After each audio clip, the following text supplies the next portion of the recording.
Jabber talk, jabber talk. Jabber, jabber, jabber, jabber talk. Jabber talk, jabber talk.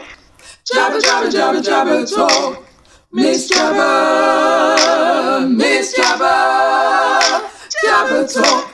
Jabber Talk is sponsored by MargaretJordanCosmetics.com. Welcome back to Jabber Talk here at Colourful Radio. Thank you so much for listening in. You know how much we love hearing you, knowing that you're here, knowing that you're listening with us, and you have now become part of our Jabber Talk family, basically. So thank you, everyone listening in at Colourful Radio. My name's Jacqueline Malcolm. As you know, I am your host, as always. Sorry if you wanted someone else. You don't get anyone else. It's me. You're going to love today because I have just been sitting here in the Boyden Park Hotel in the little lobby area with one of the most amazing men I've ever spoken to. He is so inspirational and down to earth, and his name's Chris Lewis. Say hi, Chris. Hi, Chris. Yeah. I don't even know where to begin on Chris's story and what you're going to hear today. Chris is a cancer survivor. Chris, please tell us about your story. Okay, to make it make sense, Jackie, before 2007, which was when I got sick, I was a business entrepreneur, and I used to travel around the world helping people with their businesses, and I used to buy and sell while I was doing that. So it was earning a lot of money and having real great fun. I was married, I got a couple of lads. Life was rosy for me, but life doesn't really work like that, does it? At the age of 50, I did a little bit of a life review because I thought that was the time to do it. Right. And my wife wanted me to retire at that stage, but I was really enjoying my work. So we came to a compromise that I'd do another 5 years. Wow. And then we'd go and do a bit of travelling. But of course, mice and men and plans and all that sort of thing, right? Right. It doesn't really work out, does it? God must have been laughing at me when he heard my plan of retirement. Because literally 6 months later, I was diagnosed with mantle cell lymphoma stage 4, which is an incurable cancer. And oh my God. I'd never even been to hospital other than to visit somebody. So oh wow. You can imagine that was quite a blow. And the prognosis was poor. Stage 4, for those of you that may not know, there isn't any stage 5. So you go from this jet setting, doing your thing, to then suddenly, oh, and by the way, it all comes to an end now. You've got 6 months left, if you're lucky. Was your wife in the room with you? My wife was in the room. It's funny because, you ladies seem to know something special. We do. I got called by the hospital, and I thought I must be a very important client. And I thought, why are people moaning about the NHS? Because I've just had my tonsils out. That's all that had happened, right? Oh my goodness. And they were calling me back, but my wife said, I'll come with you. And I said, no. I said, this is only, just a routine meeting with the doctor. But she insisted on coming, so I think there was a second sense there. Yeah, something inside her was telling wrong. her. And I never got that. I never saw it at all. So I was truly shocked, actually, when the guy told me. Yeah. So I was feeling rough, and they said, we need to take your tonsils out. Oh my goodness. And they then done a biopsy on my tonsils, and that's where they found the problem. So wow. I was totally shocked. And actually, I asked the doctor, I said, I've got a bit of humour. And I asked the doctor, I said, have you got the right file? Because nothing bad happens to me, right? And he said, unfortunately, no, we do have the right file, and you need to have a scan, and you need to start chemo, and you need to get on with it. There's no time to waste. We had the scan, and it was as bad as he made out. I had tumours everywhere. I had some very aggressive chemotherapy. I wanted to carry on working as much psychologically as for financial reasons. Right. Because I'd heard people talk about how much chemo had knocked them out, and I thought, I'm going to be determined to try and not let that happen to me. So it became a mental fight with this chemo thing. Right, wow. And little did you know that was probably keeping you alive. Exactly. They were very good, the hospital. They understood that I worked for myself. So you were going through all this and you were still working? Yeah. Oh my goodness, okay. So I did that for 3 months, and that was when I was told that I needed a stem cell transplant. Right. So in 2007, Christmas, they took me into hospital to have my life-saving transplant. Oh wow. Ding dong merrily on high. Exactly. Okay. And what better gift than the gift of life? How did you get through the solitude? They told me before I came in to try and prepare me. What they suggested was great. So I had a picture board. So I had pictures of my wife and my kids and my car. I love my car. And my house. Because I didn't know. That might have been the last time that I ever saw those things. That's right. That's right. So, and I had those. And I had my Palace shirt because I'm a mad Crystal Palace fan. Everybody used to came in the room about that Palace because they weren't doing well at the time. So. Right. Are they ever doing well? Yeah, they're doing well. They're not doing so well now, but it goes in a cycle. Sorry, you're talking to a Chelsea fan here. Yeah, exactly. Let's not. to compare to Chelsea, no, we're not doing well. But so I had all those things in the room, but they didn't really prepare me for that time on my own. And I process is to chemo your own cells out of your body as much as they can without dying. So, I mean, I was sort of half the weight that I was when I went in. Oh, my goodness. I didn't recognise myself. I didn't want to look at myself in the mirror. Right. And I was throwing up. I didn't know whether I was going to be sick or I wanted to go to the toilet first. You know, it was like that. God. So there were some shocking times. And I did cry, actually. I am an alpha male, and I'm a Stone Age knuckle dragger. And the time that I cried was when I got the new cells, because I didn't know who the cells were from. It was an anonymous donor, and it was a young lad of 22 who'd come in to go through all the work that he had to go through, all the testing, and he donated his cells to me to save my life. So oh my goodness. As the cells were dripping into me, and I started crying, because what greater gift can somebody give you than extended life? Right. And I didn't know that person. You weren't actually then crying for yourself? No, it wasn't for myself. I never cried for myself, because although it was very painful, it was a bonus. You know, and I actually made it out of the hospital, because it was 50-50 whether I'd actually make it out. I had no power or anything, so my wife had to sort of carry me almost. When we got home, she had to help me up the stairs, and she had to shower me every day and all that sort of stuff. So now you're home. Yeah. And feeling half the person you are, but alive. So I was grateful for that. But I felt I was in my wife's way. I mean, my wife had a good career. You know, we've always been charging about doing our own thing. So it was never a plan that I'd be sitting at home, you know, staring out the window, feeling useless. You know, I should have been grateful, but I never saw it that way at the time. Yeah, of course not. It was just a hindrance to me. Yeah. But, you know, without the support of my wife, and you know, if I think about it now, you know, talking about that, I was under her feet as well. You know, she should be complaining to me, you know. So it was a very difficult situation for both of us. In a way, that was my motivation, if you like. You know, I had to go to hospital a lot. My wife had to drive me, and I sit around and I looked at people that were less fortunate than me. Right. And if I'm honest, I didn't like what I saw. You know, the system was letting them down. There was very little support around. Wow. And unless you were proactive, which I sort of became, the system makes you become like that. You have to look after yourself. And I thought to myself, actually, what about the people who can't physically do that? So I took that on as my raison d'etre, if you like, to try and find a system that could make things better.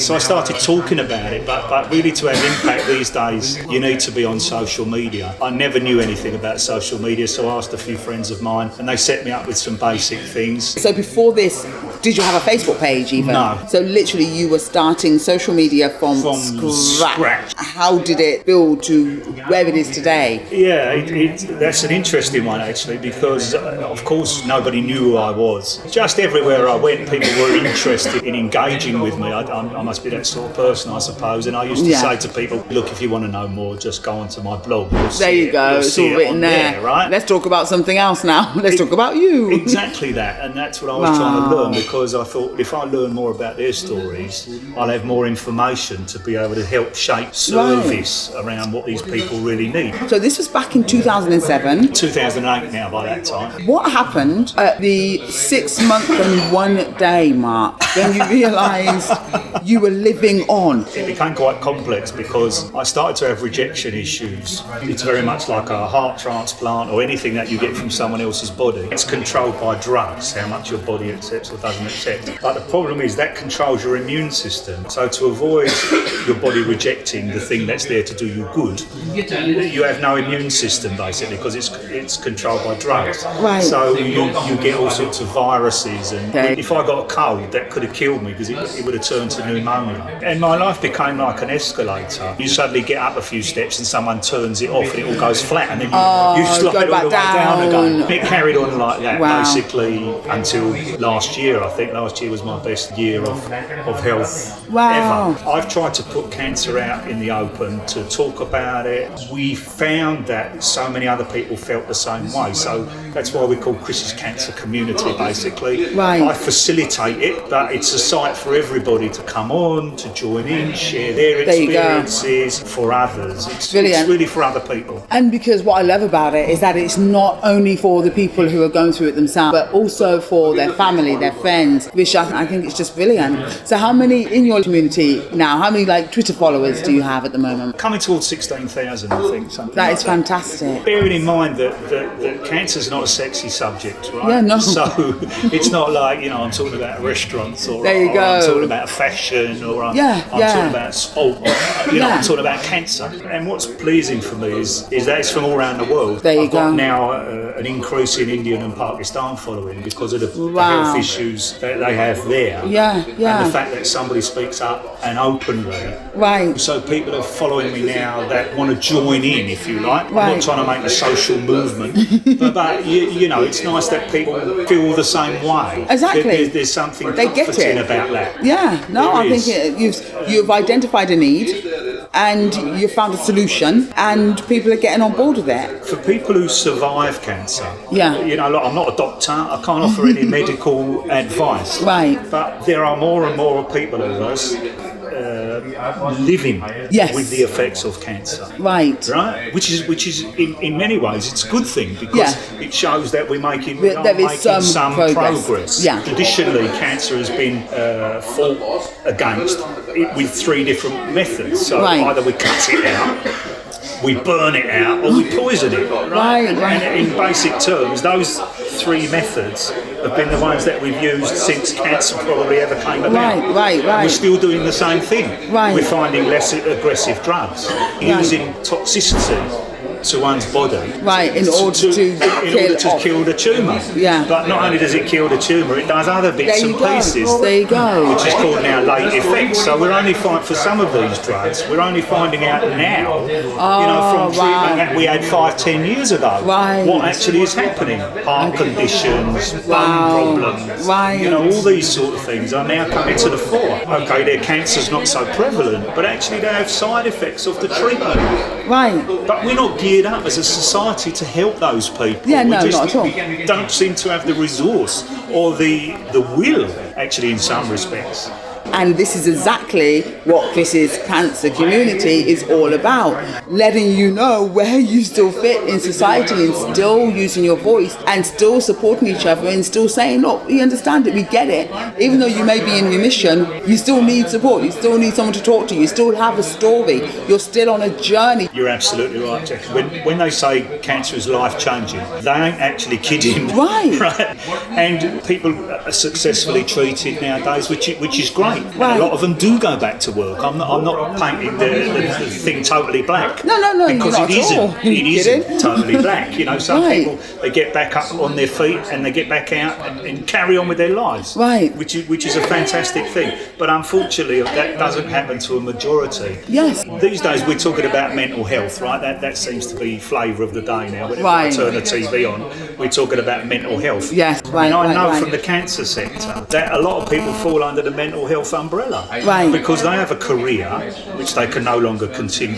They don't feel a part of society anymore because they apply for work and once there's a gap on the CV, want to know. So where do those people go? And actually what happens in many respects is that what happens to people after their cancer treatment is actually a lot worse psychologically than what they've just encountered physically.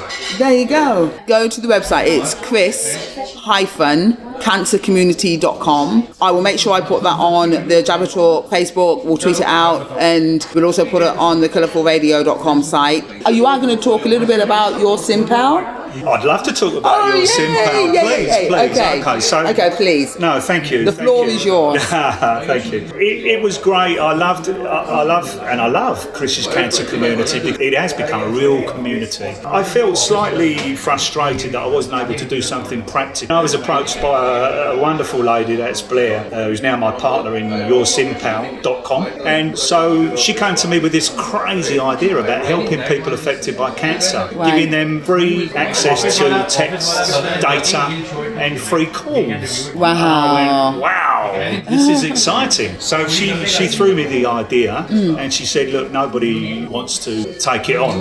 What do you think? And I said, I think it's a wonderful thing. Let's go with it. But tell us, just quickly, taking one step back, why were you so excited about this project? I was excited for several reasons, actually. I was excited that I knew that nobody else did it and nobody else does this, what we do in the world. So simple. So simple. simple, and that's why we called it Simpow. I came with that in 30 seconds. Oh, it was a little play on words. We want to be your Simpow, basically, and we want to keep it simple. People affected by cancer want things very simple to do, so we don't have any red tape, we don't have any contracts to sign, and it's very simple for people to apply. So we wanted to do amazing. that. And the fact is now we can help families, we can do something practical to help those people. 6 months ago we did a hard launch. Ever since then now we're sending out 5 or 6 SIMs or phones every day. People can donate towards your Simpow, right? Oh, yeah, we'd love them to donate.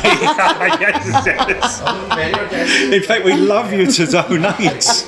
We don't do marketing as such. Obviously, we need to market to a degree, but it's not hardcore marketing. Right. We like our work to speak for itself. We know contracts for people. If they like us, they continue with us, and if they don't like us, they can drop us like a stone. So that's no problem. The simple economics of it is the more people that sign up with us, the more people we can help. So, for example, in financial terms, right, we all love a stat. For £50, we can support someone for 6 months. Oh, brilliant. To give them 6 months of peace. For those regulars of Jabber Talk, I know you're thinking, why doesn't Jackie shut up now and ask him those 40 difficult questions that we want to hear? No, they're never difficult. But we do. We have our 40 questions, and you get to pick a number between 1 to 40. Don't worry, we normally only get to around 3 to 5 because, we talk. You don't know what you're going to be asked. That's the only thing. So it's just a numbers game. And it is so much fun. Well, let's go for number 40 then. Number 40, here we go. Okay. Which cartoon character would you most identify with and why? Popeye. Is that your muscles or is that your love for spinach? No, it's not my love for spinach. God, I hate spinach. Why Popeye? He reminds me of everything in myself, to be honest. He's a sort of scrawny little guy, but he's strong. Oh, right. And, okay, I like that. He's just strong and he does everything. He can get through whenever anything's piling on top of Popeye. He always comes and sorts it out. Well, only if he eats his spinach. Yeah. I mean, you can't miss. So what is your spinach then? Pizza. Okay, another question. Let's go 20 then. Number go 20. halfway down the pack. I like this. What is on your bucket list for this year? Okay. The most crazy thing is, from me, who's a really anti-tattoo guy, is to do something. I very rarely step out my comfort zone in terms of my life. I'm a good guy, and I'd go out of my way to help people and do things that everybody thinks is right. Particularly my family. So I really want to buck the trend with this one. So I've got this idea of a mad tattoo. Wow. So that's my sort of, what's the word? My fingers up. Brilliant. To society, just a little bit of rebelliousness in me. Right. I'm going to have this sort of mad tattoo done. How fantastic. We want to do that as a bit of a fundraiser and a bit of something else to do with cancer. So, okay, brilliant. Okay, next question. Pick another number. Number 1. What do you want to be when you grow up? Hopefully I'm not growing up.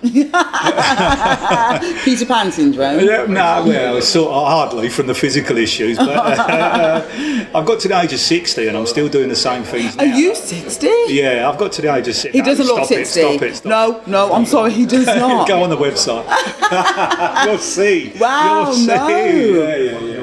I don't really want to grow up. I'm doing the same things now that I ever did. I go to football with my missus and my boys. I go to football for 50 years since I was a lad. Now I'm taking my boys, and next year we'll be taking the grandkids. Oh, how fantastic. So I've been doing that. I have fun on social media. Yeah, because you like people. I like people. We can interact. And so I don't think I've really grown up. I like pop music. I like having a laugh with people. I like making people smile. Honestly, I don't believe I've grown up. I've got older, but I don't believe I've grown up. You've grown up in your attitude how you approach life. I like a laugh with people. Yeah. That's the most thing I like. I like to make somebody smile. My ambition in every day is to make someone smile somewhere. Right. Even if it's on Twitter, and I get a smiley face or something. Yeah. Or something like that. Because I'm good at it and I like to share. That is brilliant. And actually, people say to me, mirror reflects.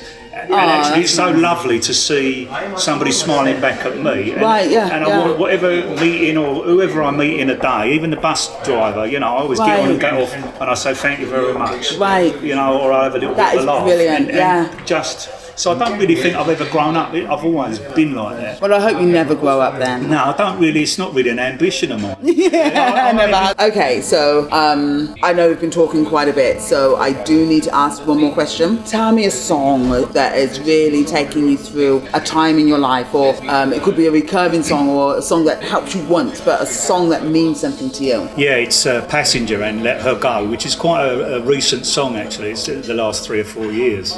And I've been brought up with music, as we talked about earlier, and I love all sorts of music, and lots of different music means different things to me at the time. Right. But Let Her Go, the words are, in there is something about you don't know what you've got till it's gone. Right. And that sort of sums my life up. It sums up people that I've known. Wow. And it sums up my missus, she's there, but I know what life would be like if she wasn't there. There you go, yeah. So it's just missing people and it's so true that you take people for granted in life, believe it or not. You don't mean to. No, you don't mean to, but this is how it goes. Yeah. And so I think my illness has made me more aware of what people mean to me in my life. So Let Her Go, it just means a lot to me personally. Brilliant. And it's just lovely lyrics, you can hear the lyrics and you can listen to them. Right. I know that might be an old school thing, but who wants to listen to the words, right? And actually sing along, maybe? Yes, who wants to do that? But actually I do. Right, yeah, no, me too. That's brilliant. And it's got a lovely message. In fact, when you get time, you just play it, because it's just a lovely, lovely tune. Well, as you say that, we will be playing it at the end of this interview. Oh, lovely. That's stuff. how we end all of our interviews, so that people get to enjoy. It's almost like they're getting to enjoy a piece of you, if you see what I mean, and a piece of your heart. Because now they've heard about you, and then they just get to listen to this music, and it's amazing how many people comment on that once they've heard your story and then hear this song, how much that song resonates so much differently to them. So yeah, no, brilliant. Well, Chris, I can't thank you enough. It's mutual, actually, Jack. Honestly, you meet people for a reason, is what I believe. Yeah. Thank you for inviting me. Oh no! Oh, bless you. No, seriously, thank you. Thank you for being so selfless. Thank you, everyone. Thank you, Chris. Thank you for everyone who's been listening in today. Thank you for the whole family at Colourful Radio that we get this opportunity on Jabber Talk to be with you, to let the chat out the bag and just have a really fun time. I hope you've enjoyed your Sunday with us today. And, just reminding you, our executive producer, Eva Christine Ingram, the other producers, my sisters, Carol, Malcolm and Marva Gregorio D'Souza, and we all love you. I'm Jackie and Malcolm. We're signing off now. So goodbye from Jackie and goodbye from Chris. Goodbye. There you go. And have a brilliant Sunday. Bye. Only know you've been high when you're feeling low. Only hate the road when you're missing home. Only know you love her when you let her go. And you let her go.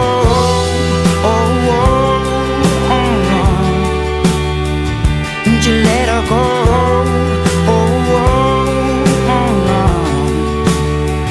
Will you let her go?